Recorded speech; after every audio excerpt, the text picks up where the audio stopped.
Bismillahirrahmanirrahim. Assalamualaikum warahmatullahi wabarakatuh.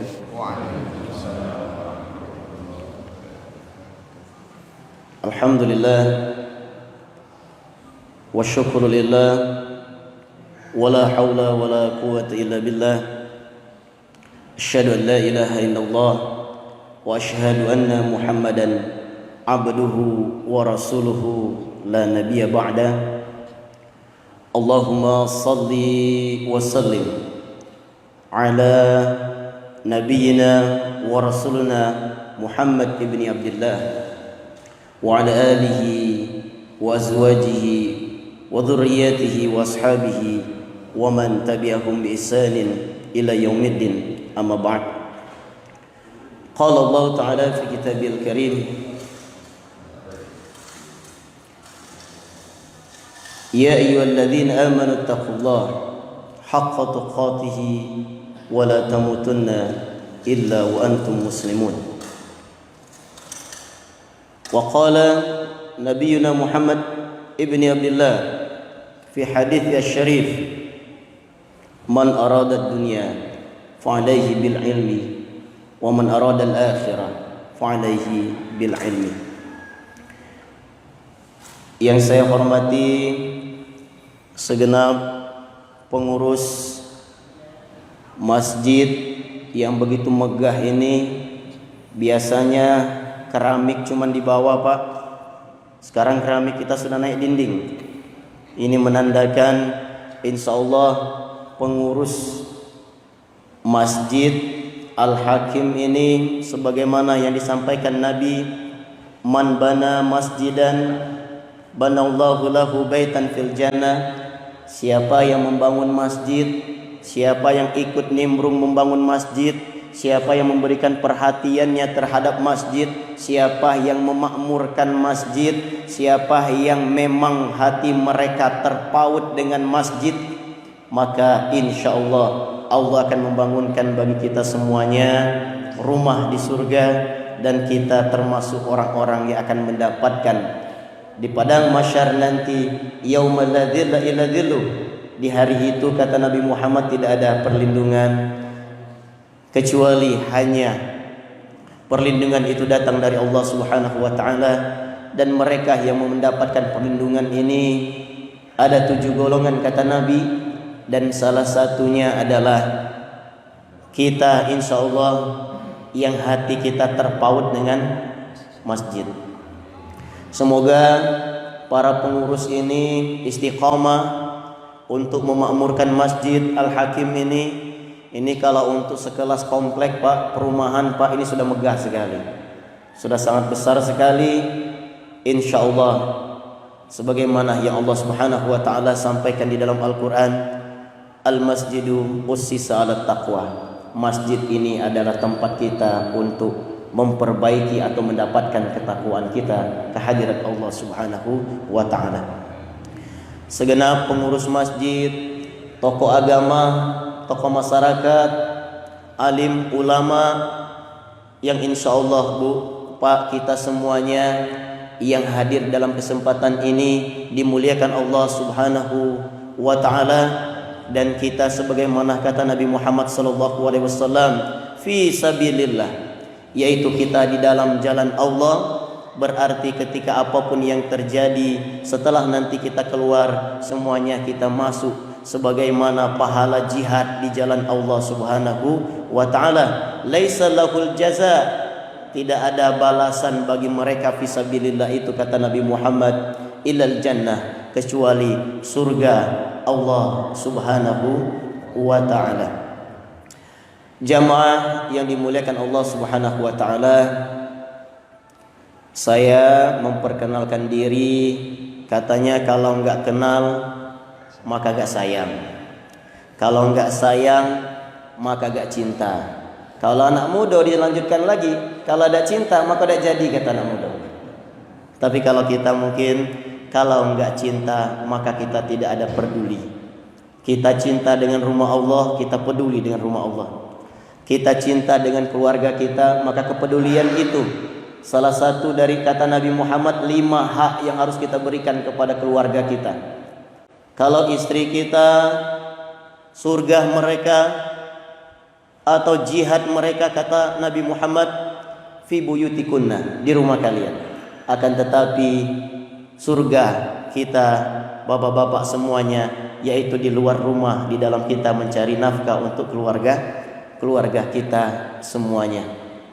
Kita yang hadir dalam kesempatan ini yaitu untuk menuntut ilmu, bersama-sama berbagi ilmu.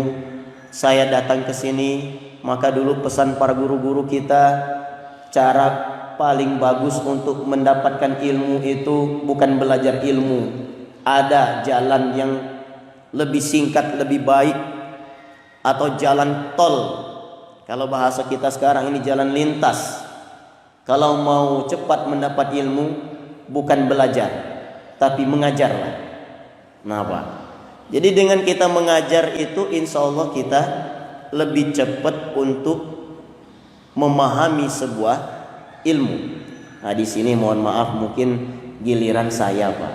Di sini mungkin saya posisinya bukan mengajar, tapi niat saya datang ke sini adalah saya yang belajar, bukan saya yang mengajar, walaupun posisi saya di depan.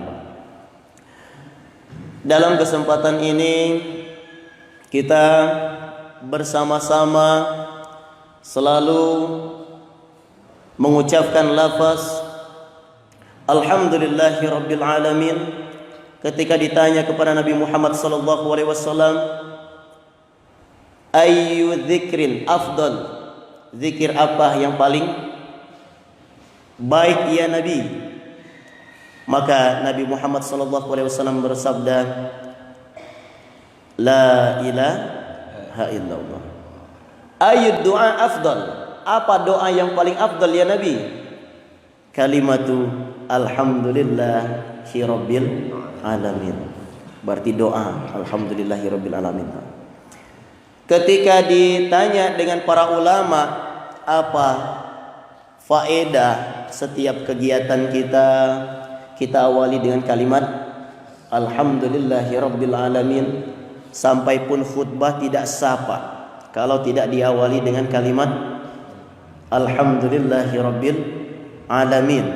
Maka dikatakan tatanazzalat alaihimus sakinah. Kita yang awal tadi kita mulai dengan bertahmid kepada Allah Subhanahu wa taala dengan kalimat alhamdulillahi rabbil alamin. Insyaallah kalimat ini mampu menenangkan diri kita. Semoga Allah menghadirkan ketenangan di dalam diri kita. Maka kata Nabi Muhammad sallallahu alaihi wasallam, at-ta'anni minallah, ketenangan itu datangnya dari Allah Subhanahu wa taala. Wal ajalatu minasyaitan, semua ketergesa-gesahan, semua kepanikan, semua keterburu-buruan itu bukan dari Allah, kata Nabi, itu datangnya dari setan.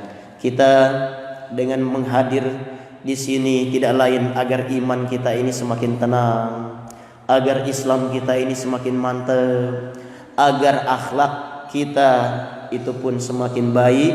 Akhirnya kita di bawah payung yang kita kenal, yaitu iman kita kepada Allah, syariat kita sebagaimana syariat Nabi Muhammad sallallahu alaihi wasallam, dan memancarkan akhlak mulia sebagaimana yang dituntunkan oleh Nabi Muhammad sallallahu alaihi wasallam.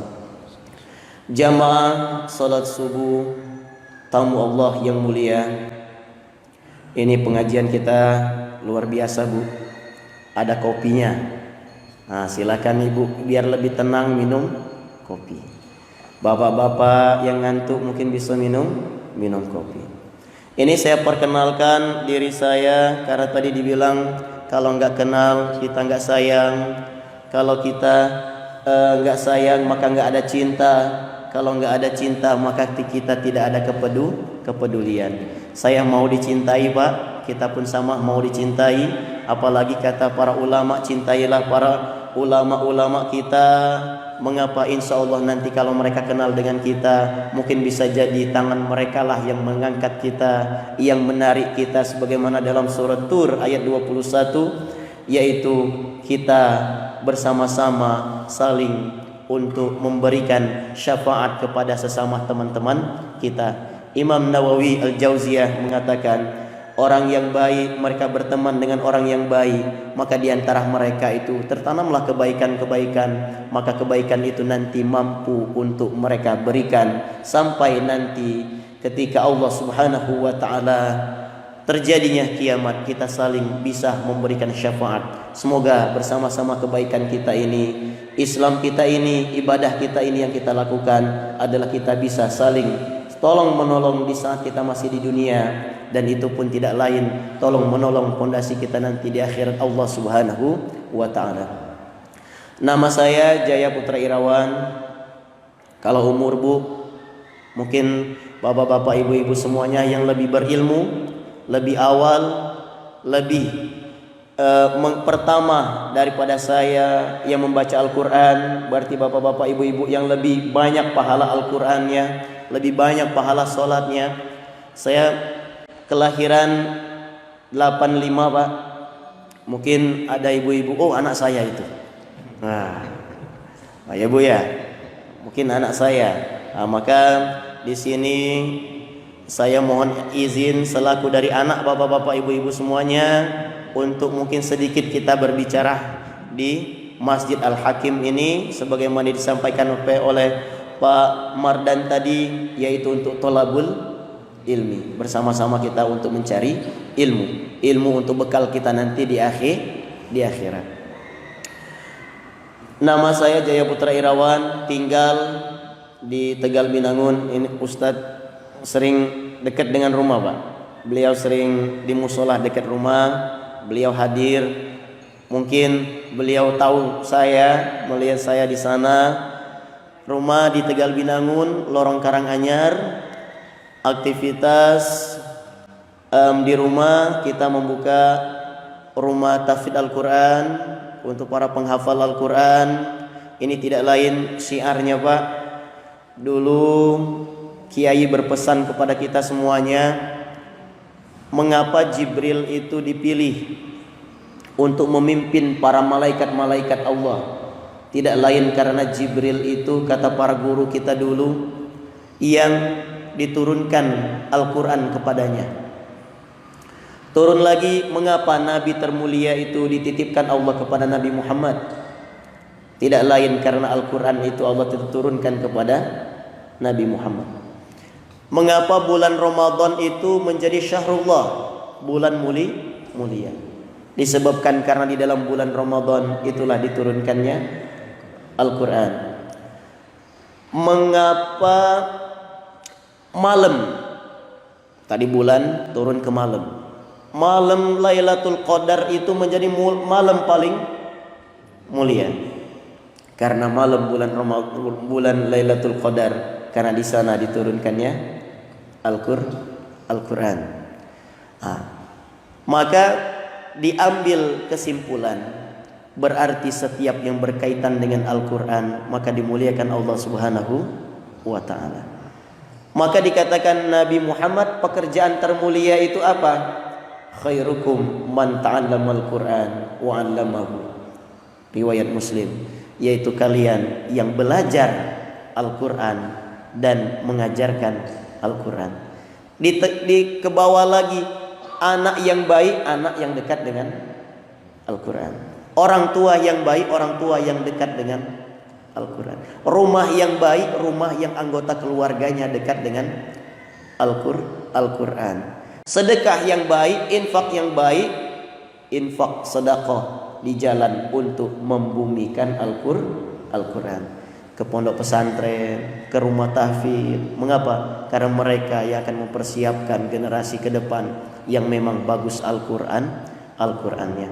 Maka niat saya untuk membuat sedikit lembaga tahfidz Quran adalah, mungkin bisa jadi Pak, bisa jadi keran ini nanti yang memberi saya air ketika di padang mahsyar saya tidak memiliki air dari keran-keran ibadah yang lain. Ataupun mungkin keran ini pun mandek nanti di padang mahsyarnya Allah, tetapi ketika sampai di padang mahsyar ada harapan. Karena hidup itu kita membutuhkan harapan-harapan yang membuat kita selalu ingin menjadi yang terbaik di sisi Allah Subhanahu wa ta'ala. Anak 3, yang paling kecil umur baru 7 bulan ibu. Ya, asli saya asli Bengkulu Pak. Di sini merantau. Ya, dulu dari taman SD saya sudah merantau, disuruh ayah untuk merantau. Terus SMP-nya masuk pondok tahun 2000. Sudah dari 2000 saya lanjut lagi ke pondok, tamat tahun 2004. Selesai 2004 Kiai memberikan tugas, kamu ngabdi di pondok, ngajar di pondok 4 tahun sambil saya pun kuliah di universitas milik pondok. Selesai tahun 2008, 2009 saya ditugaskan oleh Kiai, pondok sedang ada MOU dengan Universitas Gadjah Mada Yogyakarta. Saya tugaskan, kata Kiai, beasiswa full untuk melanjutkan pendidikan ke sana. Nanti ada double degree. Double degree ini dua title Pak. Makanya ada MA itu.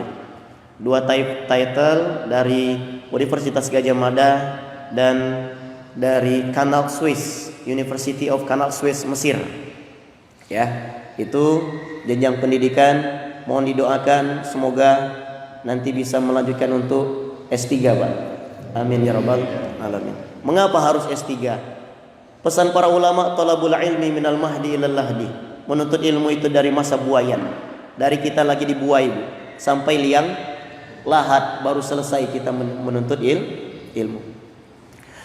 Untuk aktivitas lain, kalau pondok rumah tahfidz dari pagi ini ada kelas pagi, ada kelas sore, ada kelas malam. Santri kita kurang lebih sekarang sudah 300 santri. Semoga Allah istiqomahkan semua kami.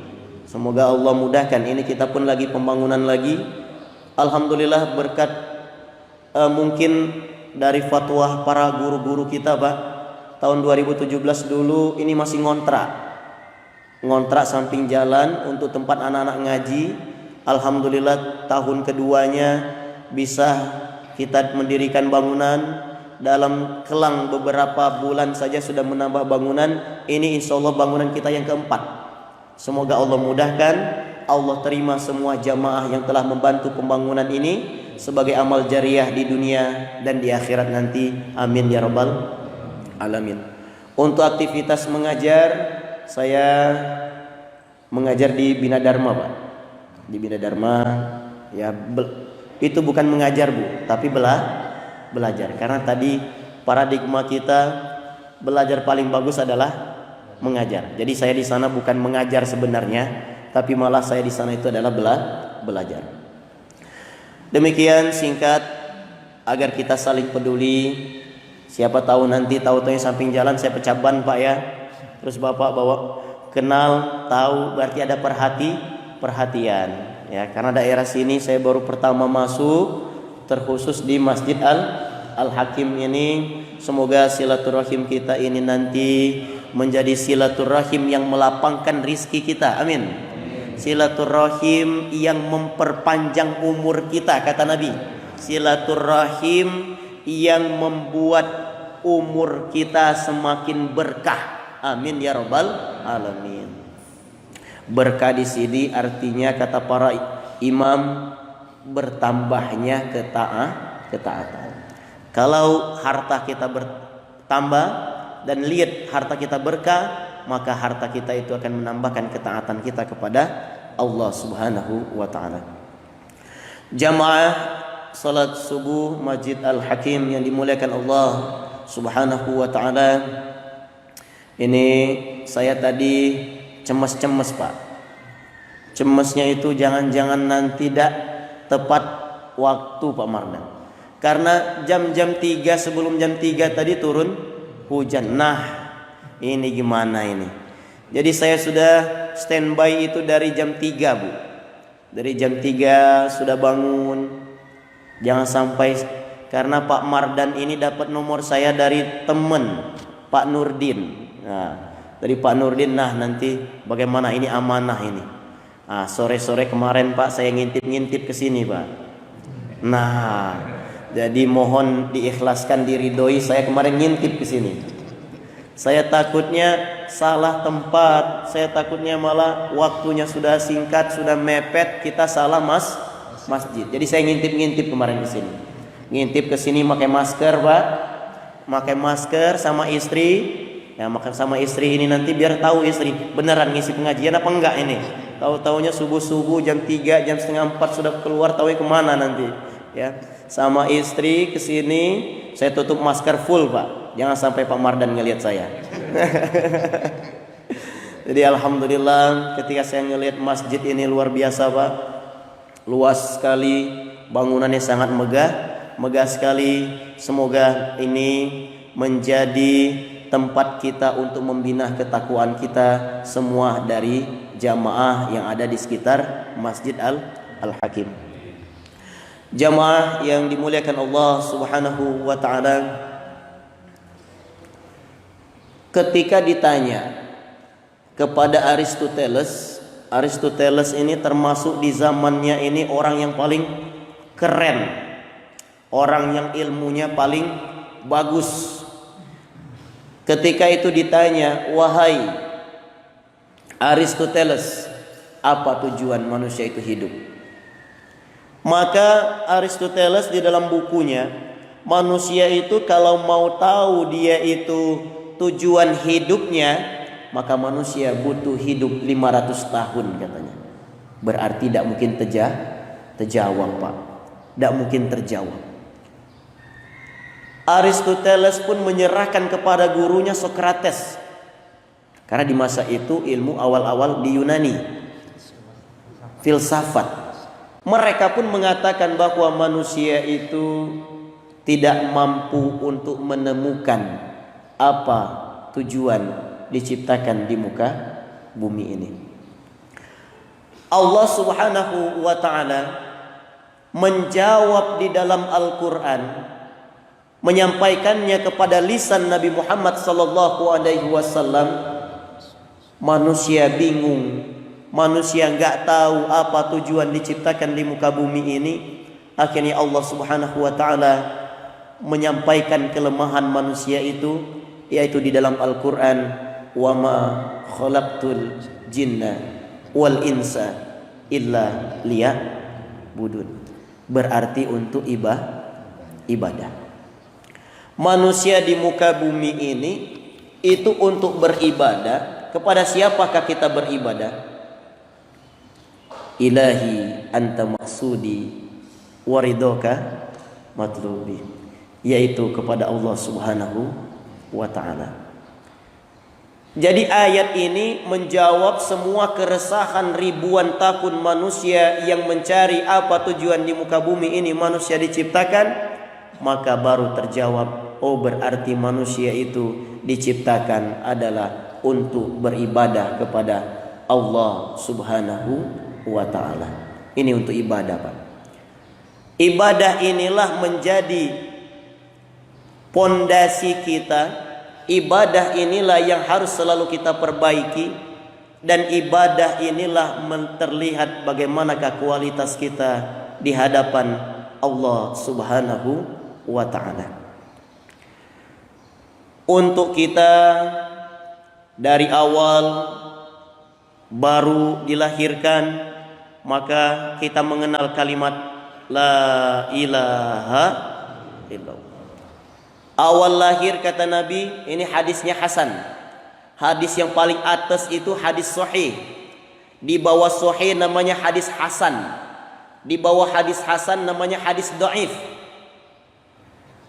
Hadis Hasan yaitu Nabi Muhammad SAW mengazankan kedua dari putra Fatimah dan Ali, yaitu Hasan dan Husain. Di telinga sebelah kanan kalimat la ilaha illallah, yaitu kalimat tauhid bahwa anak kecil pun yang dikenal awal adalah la ilaha illallah. Maka kata Nabi Muhammad SAW, Kullu mauludin yuladu 'alal fitrah. Anak itu dilahirkan di dalam keadaan fitrah. Fa abawahu yuhawwidanihi, orang tuanya lah, ibu dan ayahnya lah yang menjadikan dia Yahudi, dan orang tuanya lah yang menjadikan dia Nasrani, orang tuanya lah yang menjadikan dia Majusi. Ketika ditanya kepada Yusuf Al-Qaradawi, Imam Yusuf Al-Qaradawi, ma huwal fitrah, apa itu arti dari kata fitrah? Maka ia menuliskan di dalam bukunya, fitrah ini adalah Islam. Anak itu dilahirkan untuk menganut Islam. Anak ini yang Allah titipkan kepada kita adalah untuk menyembah agama Allah. Anak ini merupakan anugerah terbesar, Pak. Nabiullah Zakaria masih keluarga dari Imran, dan Nabi Zakaria inilah yang Allah utus untuk menemani daripada Maryam. Kalau nanti kita umroh, amin. Kalau kita bisa haji lagi, Pak, amin. Kita ke Lebanon. Di Lebanon itu ada mihrabnya Maryam. Di mihrabnya Maryam, disitulah dulu Maryam menghabiskan waktunya sampai meninggal dunia dengan anaknya Isa ibni Maryam, karena mencari ridho Allah Subhanahu wa taala untuk beribadah terbaik hanyalah kepada Allah Subhanahu wa taala. Nabi Zakaria, ujian terbesar yang Allah berikan kepada Nabi Zakaria adalah menunggu kedatangan anak. Maka doa Nabi Zakaria, Rabbi habli minas solihin, ini doanya Nabi Ibrahim. Nabi Zakaria pun berdoa meminta, Rabbana hablana min ladunka dzurriyyatan thayyibatan innaka antas sami'ud du'a. Untuk memiliki anak ini semua para nabi pun diberikan ujian, Pak. Yang selanjutnya pun diberikan ujian adalah yang lebih awal, Nabi Ibrahim. Nabi Ibrahim Nabiullah Khalilur Rahman gelarnya, sampai ketika Nabi Muhammad Isra dan Mi'raj, maqamnya Nabi Ibrahim sebagaimana yang dituliskan di dalam buku Dzurratun Nasihin, yaitu Nabi Muhammad bertemu dengan Nabi Ibrahim itu di langit yang ketujuh sebelum menuju Sidratil Muntaha. Posisi Nabi Ibrahim pun merupakan posisi terpuncak untuk saat ini yang Allah dudukkan beliau Khalilur Rahman. Apa ujian terberat yang Allah berikan kepada Nabi Ibrahim? Tidak lain adalah menunggu kedatangan anak. Nabi Ibrahim orang kaya raya. Ketika ada orang malaikat datang kepada Nabi Ibrahim, dan ketika itu Nabi Ibrahim sedang mengembala daripada domba-dombanya, karena syarat daripada Rasul Allah itu adalah mengembala kambing. Semua Rasul adalah pengembala dari kambing. Ketika dilihat begitu banyak sekali daripada binatang hewan ternak yang dimiliki oleh Nabi Ibrahim, bukit, lembah di tengahnya, di lembah itulah semua daripada domba-domba milik Nabi Ibrahim. Ketika datang orang kepada Nabi, malaikat menyerupai manusia, ditugaskan Allah untuk bertanya kepada Nabi Ibrahim, ini semua yang saya miliki dari hewan-hewan ini akan saya serahkan semuanya kepadamu, tapi apabila engkau bisa menunjukkan kepadaku siapa Tuhan yang berhak untuk disembah, mencari Allah. Ketika di saat belum memiliki anak itu pun, Nabi Ibrahim pun berkata, anak pun nanti akan saya berikan kepadamu apabila engkau memang bisa menunjukkan saya, menemukan saya iman, yaitu iman kepada Tuhan pemilik alam semesta. Nabi Ibrahim mencari Allah, mencari Tuhan yang berhak untuk disembah.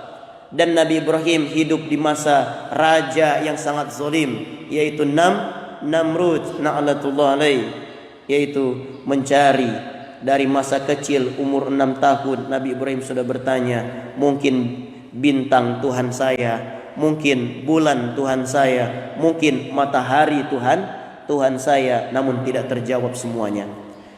Setelah menemukan itu pun, iman sudah di tangan, Nabi Ibrahim sudah mengenal apa selanjutnya ujian, yaitu anak yang lama untuk didapat. Allah pun menguji Nabi Ibrahim dengan mendapatkan keturunan. Ketika mendapatkan keturunan dari Nabi Ibrahim ini, Allah pun menanamkan bahwa Nabi Ibrahim posisinya sebagaimana daripada Nabi Muhammad sallallahu alaihi wasallam, sampai solawat yang kita sampaikan yaitu solawat Ibrahimiyah, yaitu Allahumma salli ala Sayyidina Muhammad wa ala ali Sayyidina Muhammad kama sallaita ala Sayyidina Ibrahim wa ala ali Sayyidina Ibrahim. Ini adalah solawat Ibrahimiyah yang ada nama Ibrahim di sana. Kita pun ketika tidak bersolawat, ketika sudah solat, maka solat kita tidak diterima di sisi Allah Subhanahu wa ta'ala. Jamaah yang dimuliakan Allah Subhanahu wa ta'ala, berarti tuntunan dari awal anak pun yang diberikan kepada kita, orientasi kita dalam membina anak adalah untuk beribadah kepada Allah Subhanahu wa ta'ala. Ketika kita bertanya apa itu ibadah, bagaimanakah rutinitas kita di dalam beribadah, maka para ulama pun memberikan definisi pembagian. Yang pertama, ibadah mahdoh dan ibadah ghairu mahdoh. Salat ibadah mahdoh, Pak. Haji dengan rukun-rukunnya itu ibadah mahdoh. Ibadah ghairu mahdoh itu banyak sekali. Yang pertama ibadahnya adalah ibadul lisan. Kata Nabi Muhammad SAW, kalimatani, dua kalimat, khafifatani fil lisan. Dua kalimat ini ringan untuk diucapkan. Thaqilatani fil mizan. Kalau ditimbang nanti di akhir zaman pahala kita mengucapkannya itu, pahala ibadah yang kita ucapkan ini timbangannya berat sekali. Wa habibatani ilar rahman. Dan Allah Subhanahu wa ta'ala sangat mencintai sekali dua kalimat ini. Maka kita sebut dengan kalimat subhanallah wa bihamdihi subhanallahil azim. Ini ibadah, Bu. Ibadah qauliyah. Ibadah yang kita sampaikan dari lisan kita. Ibadah yang lain kita bersolawat kepada Nabi Muhammad sallallahu alaihi wasallam. Pernah Nabi datang jamaah salah seorang sahabat Nabi. Nabi sedang bersama halaqah dengan para sahabat. Nabi dudukkan sahabat tersebut di atas daripada Umar, di atas daripada Utsman, di atas daripada tempat Abu Bakar. Bertanyalah para sahabat-sahabat Nabi yang ditanyakan, ya Rasulullah, bagaimana bisa engkau mendudukkan sahabatmu itu di atas daripada sahabat yang paling dekat denganmu? Maka Nabi Muhammad SAW menyampaikan, Jibril menyampaikan kepada saya, inilah sahabat saya yang paling banyak bersolawat kepada saya, kata Nabi Muhammad sallallahu alaihi wasallam. Allahumma salli wa sallim wa barik alaihi. Salawat dari ucapan. Di hari Jumat yang diriwayatkan dari hadis Ad-Darimi, Imam Ad-Darimi menuliskan bahwa Nabi Muhammad sallallahu alaihi wasallam bersabda, "Man shalla alayya yaumal jumu'ah samanina marat." Siapa yang bersolawat kepadaku, kata Nabi Muhammad SAW, di hari Jumat, maka Allah akan mengampuni kaffara ma taqaddama minhu samanina sana, akan dihapuskan dosanya sebanyak 80 tahun, Pak. Ini dari kita bersolawat kepada Nabi Muhammad sallallahu alaihi wasallam. Para ulama sampai mengatakan zikir yang harus diperbanyak, ibadah yang harus diperbanyak untuk dilakukan di hari Jumat itu, yaitu salah satunya dari 4. Yang pertama surah Kahfi, yang kedua untuk bersedekah, yang ketiga bersolawat, yang keempat kita berdoa 1 jam sebelum maghrib di hari Jumat, yaitu bersolawat. Perbanyaklah solawat kepada Nabi Muhammad sallallahu alaihi wasallam. Sampai dikatakan bahwa hari Jumat itu khususkanlah untuk perbanyak zikir yang kita ucapkan dengan lisan kita, yaitu solawat. Ibu lagi masak solawat, Bu. Dulu waktu kita di pesantren, ibu saya kalau saya mau pulang, dulu pesawat mahal, Pak. Masa-masa tahun 2000-an itu pesawat mahal sekali. Antara pesawat dan bis itu jaraknya sangat jauh sekali. Ibu saya selalu memberikan bekal. Dan bekal inilah bekal setiap beberapa kali bis berhenti di restoran. Biasanya sampai ke Jawa Timur itu maka sampai 4 atau 5 kali atau 3 kali berhenti di rumah makan. Maka ibu saya akan membekali, yaitu makanan, nasi dengan sudah lauknya. Dan saya pun makan itu, saya nggak makan yang ada di restoran. Mengapa? Saya yakinnya orang tua saya ketika dia memasak, dia bersolawat kepada Nabi Muhammad SAW. Dia ketika itu pun membaca tahmid kepada Allah, berzikir. Kita belum tahu restoran ini dibacakan atau tidak. Ayam yang disembelih memang ayam yang kita lihat dan penyembelihannya. Dan kita yakin bahwa orang tua kita memasaknya itu dengan tuntunan Nabi Muhammad SAW. Ini dengan kita selalu bersolawat.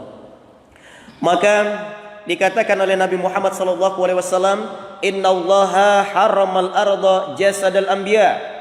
Allah mengharamkan tanah untuk memakan daripada jasad para nabi. Maka ketika dikatakan pada Nabi Muhammad, Inna yaumal jumu'ati yaumul mashhud. Hari Jumat itu kata Nabi Muhammad, hari yang disaksikan. Apa yang disaksikan? Setiap mereka yang bersolawat kepadaku, khususnya karena fadilahnya luar biasa, yaitu bersolawat di hari Jumat kepadaku, kata Nabi Muhammad SAW, Allah akan menyampaikan kepadaku solawat itu, dan aku pun sebelum selesai dari hamba itu mengucapkan solawat kepadaku, solawatnya itu sudah saya balas, kata Nabi Muhammad SAW. Semoga ini yang menandakan kita mendapatkan syafaat dari Nabi Muhammad SAW.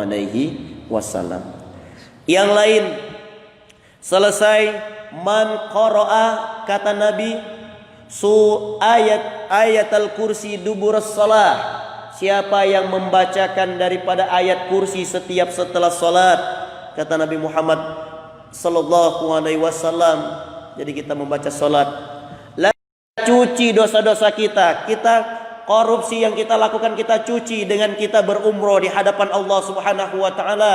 Mengapa? Siapa yang umroh maka mereka akan diampuni dosanya. Akan tetapi ketika kita umroh, akan tetapi uang yang kita gunakan adalah bukan uang yang halal. Labbaik Allahumma labbaik. Apa kata Allah Subhanahu wa taala? La labbaik wala sa'daik. Kamu tidak diterima hadir di depanku. Kamu tidak diterima untuk taubatmu. Kamu tidak diterima untuk berumrah di depanku. Zadukal haram. Karena bekal yang kau bawa menunaiku adalah bekal yang haram. Mungkin pemikirannya, Pak, kalau kotoran sedikit baik di baju, kita taruh di mesin cuci yang kecil. Tapi ketika kotoran kita besar, maka harus dicuci di mesin yang besar. Di mana mesin yang paling besar mencuci dosa? Yaitu di Masjidil Haram, di masjidnya Allah Subhanahu wa taala. Ini keliru. Akan tetapi kita dalam pekerjaan harian pun kita selalu untuk menjaga dari syariat Allah Subhanahu wa taala, untuk kita selalu menunaikan, menerapkan sebagaimana yang dipesankan oleh Nabi Muhammad sallallahu alaihi wasallam. Kita menjaga keimanan kita di masjid dan kita tunaikan itu di luar masjid. Maka Islam itu terdiri dari 3. Yang pertama akidah, yang kedua itu adalah syariah. Akidah tidak kelihatan, Pak.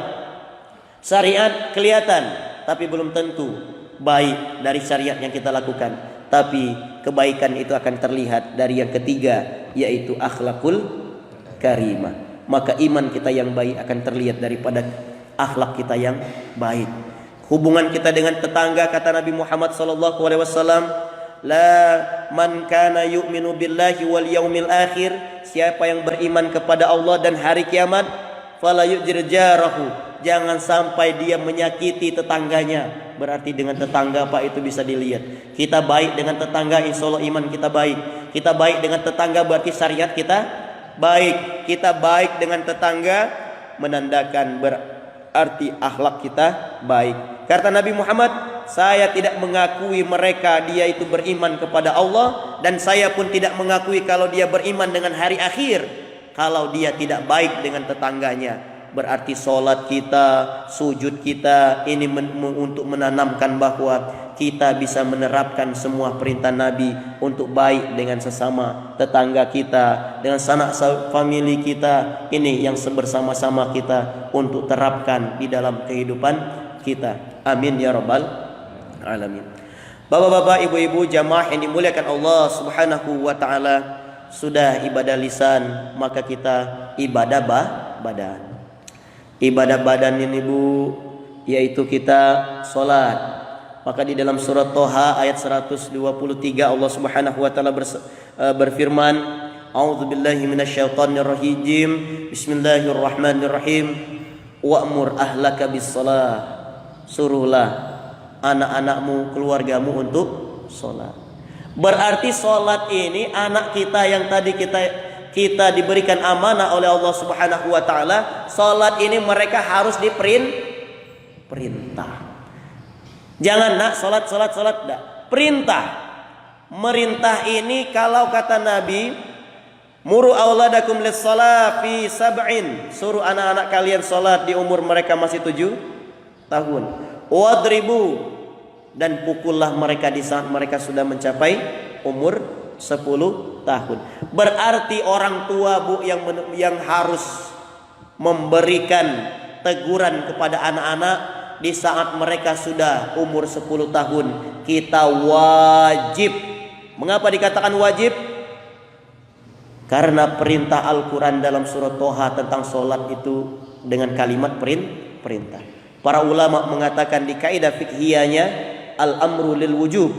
Perintah Al-Quran ini wajib. Perintah Al-Quran ini wajib. Berarti kita yang tidak membangunkan anak kita ketika untuk sholat subuh, siapa yang salah Pak? Orang tua. Anak kita tidak mengenal Allah, siapa yang salah? Orang tua.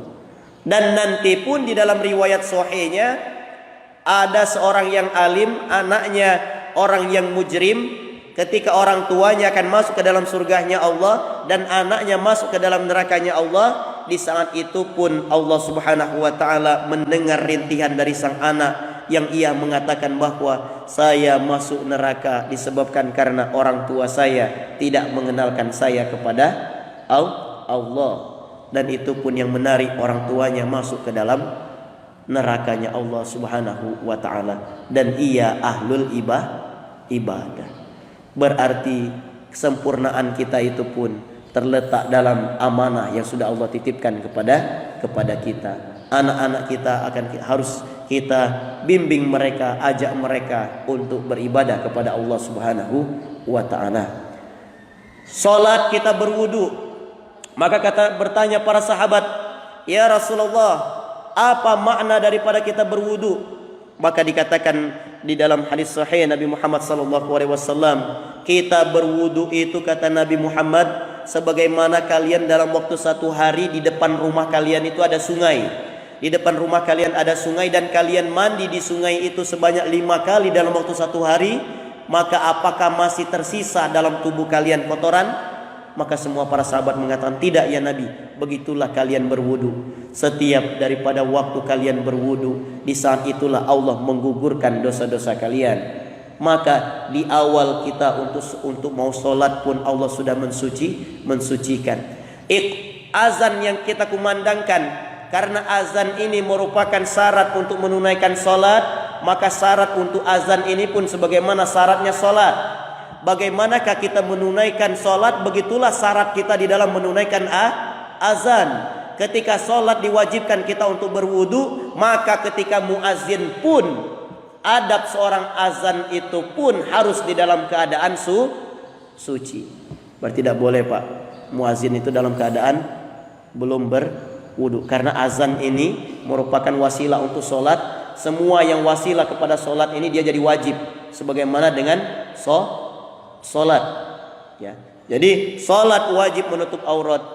Kita pun ketika muazin pun wajib untuk menutup aurat. Ini adab kita kepada Allah Subhanahu wa taala. Maka ketika ditanya kepada Imam Ibnu Laits, apa yang ditanyakan?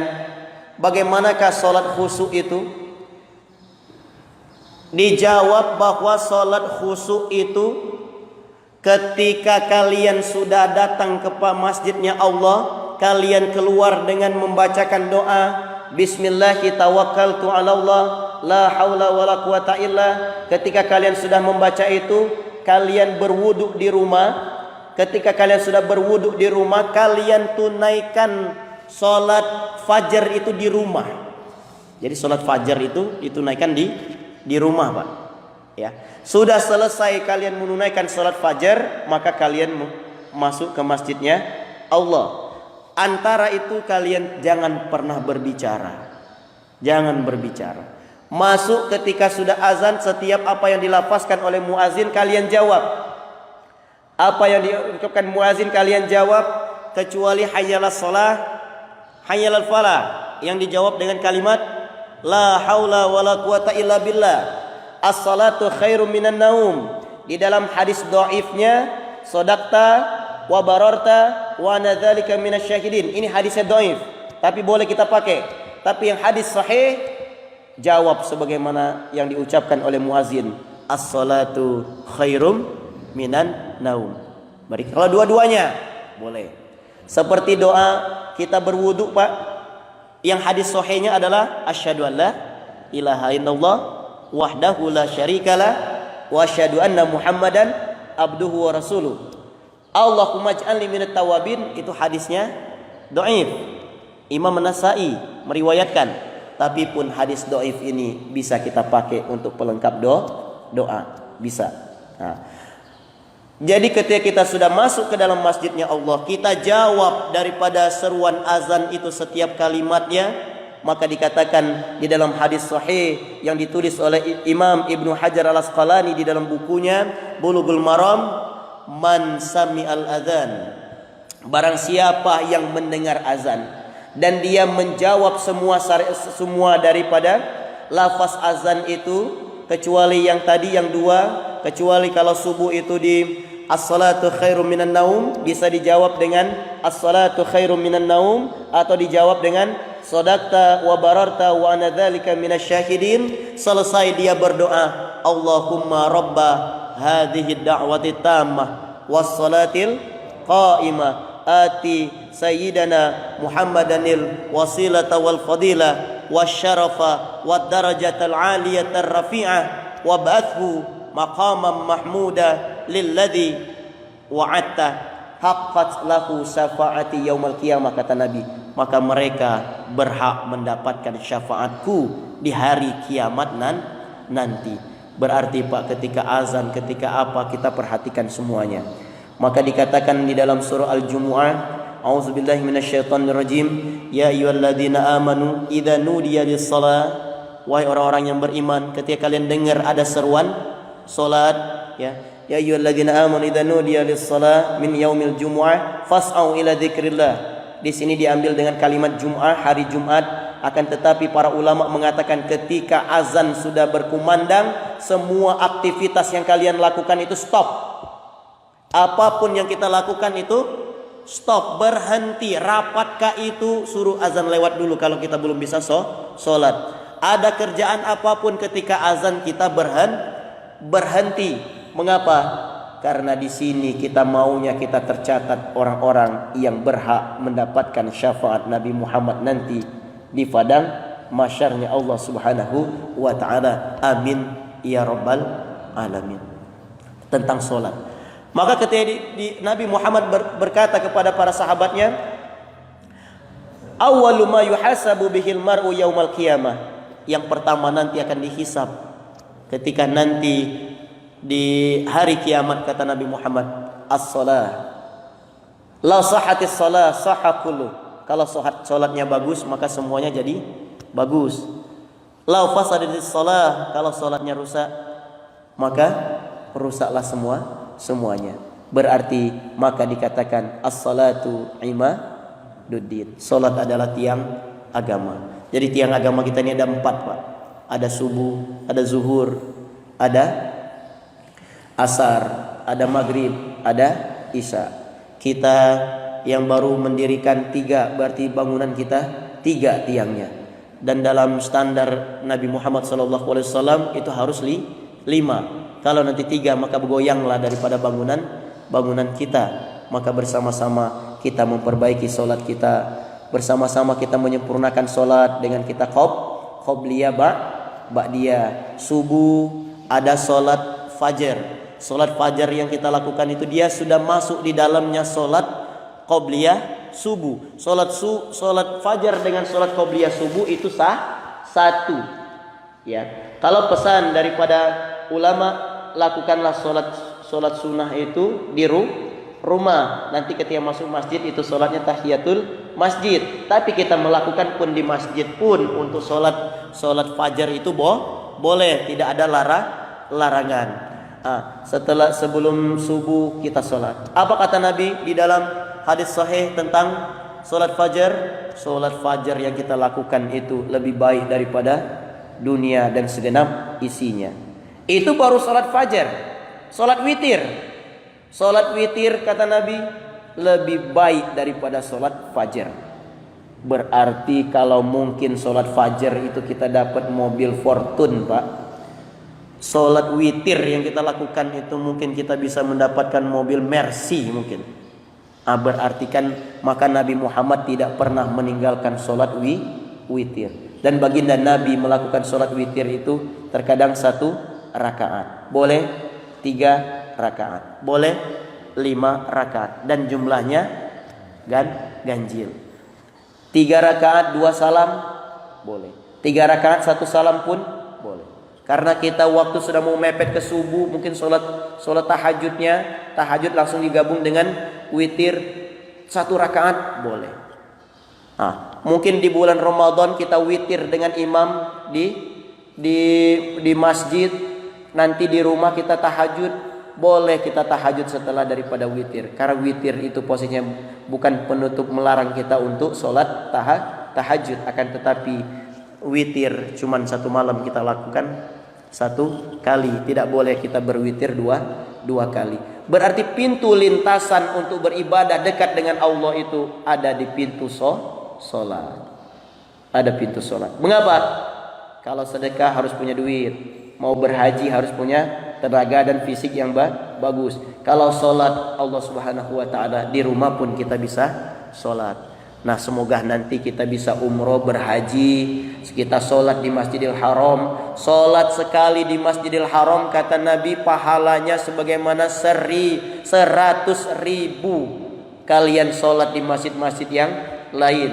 Dan kalian solat di masjidku ini kata Nabi pahalanya 1.000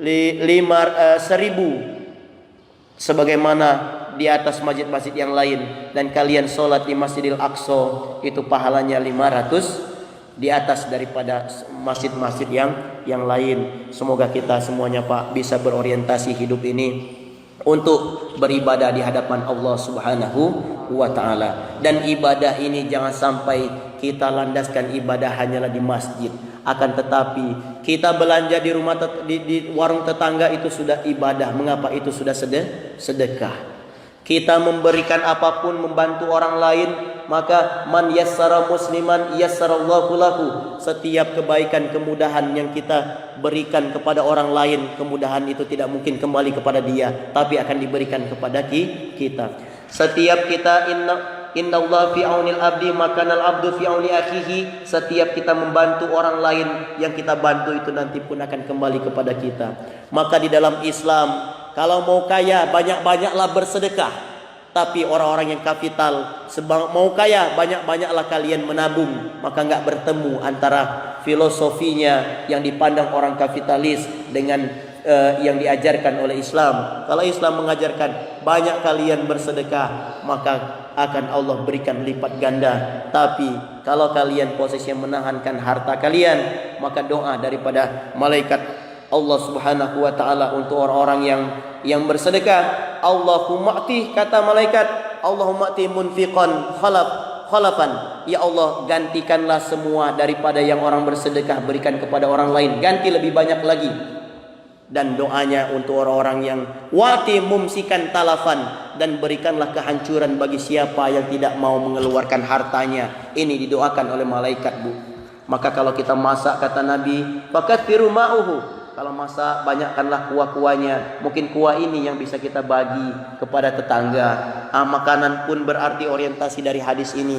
Jangan sampai apapun yang kita dapat itu kita konsumsikan sendiri, akan tetapi harus kita berbagi kepada siapa yang bisa kita bagi, terutama daripada keluarga-keluarga kita. Ini sudah 1 jam pas, Pak. Sebenarnya masih ada pembahasan lagi, tapi nanti di pertemuan lain semoga Allah memudahkan kita untuk bersama berbagi ilmu lagi. Mohon maaf atas genap salah dan khilaf dalam ucapan. Semoga Allah Subhanahu wa taala memberikan kita ilmu yang bermanfaat dunia dan akhirat, dan Allah selalu menanamkan istiqomah di dalam diri kita, dan akhir daripada hidup kita di muka bumi ini nanti, karena kita terbiasa mengucapkan la ilaha illallah, Allah pun memudahkan kita meninggalkan dunia ini nanti dengan kalimat la ilaha illallah. Jangan sampai, kata Imam Ahmad bin Hanbal, ketika Imam Ahmad bin Hanbal akan meninggal dunia, dia terbangun. Ketika terbangun itu bertanyalah anaknya, mengapa ayahanda? Ketika saya sakaratul maut ini tadi, kata Imam Ahmad bin Hanbal, salah satu daripada ulama 4 fikih yang paling muda, ketika itu dikatakan, saya ketika akan mau sakaratul maut tadi, iblis setan menarik saya untuk masuk kepada golongan mereka. Saya bersikuku tidak mau, dan saya selalu berteriak tidak mau, dan saya tersadarkan. Berarti, Bu, memang ada peperangan kita nanti ketika kita akan sakaratul maut. Maka jangan sampai nanti anak-anak kita ini nggak bisa untuk mentalkinkan orang tuanya. Ketika dibilang ayahnya di ICU, malah dia berfoto selfie. Nah, mohon doa, ayah saya lagi sakaratul maut. Innalillah. Tapi yang harus kita tuntun adalah kalimat talqin la ilaha illallah untuk orang tua kita. Mengapa? Karena di saat itu ada 2 jalan. Jalan setan dan jalan Islam. Jalannya Allah. Maka di sanalah nanti ketika kita selalu memberikan la ilaha illallah. Dulu memang mantap Ustaz ya, setiap subuh selalu mengatakan la ilaha illallah. Tidak usah lagi itu diucapin. Enggak bisa, Pak. Karena masa itu kita sudah enggak bisa lagi kecuali kita mendengar dari orang lain. Bibir yauma nakhtimu ala afwahihim. Bibir kita sudah tertutup, enggak bisa lagi ngomong. Maka kita butuh setiap siapa yang akan sakaratul maut, kita duduk di sana, kita mentalkinkan. Tapi talqinnya berfase, Pak ya. Jangan la ilaha illallah. Ya, tapi harus berfase la ilaha illallah. Semoga kita menjadi hamba Allah yang husnul khotimah. Iman kita, Islam kita, ibadah kita diterima di sisi Allah Subhanahu wa taala dan diridhoi oleh Allah Subhanahu wa taala. Amin ya rabbal alamin. Ini, Bu, penutupannya kita berdoa ke hadirat Allah Subhanahu wa taala. Tidak lain kata Nabi Muhammad, ad-du'a silahul mu'minin. Doa adalah senjata dari umat mukmin. Ad-du'a mukhul ibadah. Doa itu kata Nabi Muhammad sallallahu alaihi wasallam sumsumnya ibadah. Berarti kalau ibadah itu enggak ada doanya, berarti ibadah itu kropos. Tidak ada kualitas dari ibadah yang kita lakukan. Di salat pun yang kita lakukan, salat itu penuh dengan doa. Kita berdoa. Yang pertama terkhusus ini ada saudara kita Kurnia Widya Oktarini binti Haji Mardan Abdi. Semoga hidupnya diberkahi Allah Subhanahu wa taala, jadi anak yang soleh dan soleha, jadi anak yang taat kepada kedua orang tuanya, dan menjadi anak yang bermanfaat untuk sesamanya dan untuk semua kita, anak-anak kita semuanya, agar Allah jadikan anak yang baik-baik dan Allah perbaiki anak-anak kita. Kita dijadikan Allah suami yang baik-baik, kita dijadikan Allah istri-istri yang baik-baik, dan kita dijadikan Allah Subhanahu wa taala keluarga yang islami, keluarga yang selalu terbina ketakwaan di dalamnya, dan kita bisa berkumpul di dunia dengan keluarga kita, dan kita berharap pun nanti berkumpul dengan keluarga kita di hadapan Allah di surganya Allah Subhanahu wa taala. Ila hadhihi an-niyyah salihah. Al-Fatihah. A'udzu billahi minasyaitonir rajim. Bismillahirrahmanirrahim. Alhamdulillahi rabbil alamin arrahmanir rahim maliki yaumiddin. إياك نعبد وإياك نستعين اهدنا الصراط المستقيم صراط الذين أنعمت عليهم غير المغضوب عليهم ولا الضالين آمين. أعوذ بالله من الشيطان الرجيم. بسم الله الرحمن الرحيم. الحمد لله رب العالمين والصلاة والسلام على أشرف الأنبياء والمرسلين وعلى آله وأزواجه وذرياته وأصحابه أجمعين. اللهم صل على سيدنا محمد وعلى آل سيدنا محمد. اللهم أنت ربنا لا إله إلا أنت خلقتنا ونحن عبادك ونحن على عهدك ووعدك ما استطعنا ونعوذ بك من شر ما صنعنا ونبوء لك بنعمتك علينا ونبوء لك بذنوبنا فاغفر لنا فإنه لا يغفر الذنوب إلا أنت. اللهم اغفر لنا ما قدمنا وما أخرنا وما أسررنا وما أعلنا أنت أعلم به منا فاغفر لنا فإنه لا يغفر الذنوب إلا أنت. اللهم ادفع عنا البلاء والوباء والفحشاء والمنكر والمهن والفتن ما ظهر منها وما بطن من بلدنا هذا خاصة ومن بلدان المسلمين عامة. اللهم اجعلنا ومن ذرياتنا مقيم الصلاة. اللهم اجعلنا وأولادنا وذرياتنا مقيم الصلاة. ربنا هب لنا من لدنك ذرية طيبة إنك أنت السميع الدعاء. اللهم ارزقنا رزقا حلالا طيبا مباركا وأنت خير الرازقين. اللهم اهدنا بهداية القرآن ونور قلوبنا بنور القرآن وزين أخلاقنا بجاه القرآن وحسن أعمالنا بذكر القرآن وبيض وجوهنا ببركة القرآن وادخلنا الجنة بشفاعة القرآن. ربنا آتنا في الدنيا حسنة وفي الآخرة حسنة وقنا عذاب النار. دعواهم فيها سبحانك اللهم وتحيتهم فيها سلام وآخر دعواهم أن الحمد لله رب العالمين.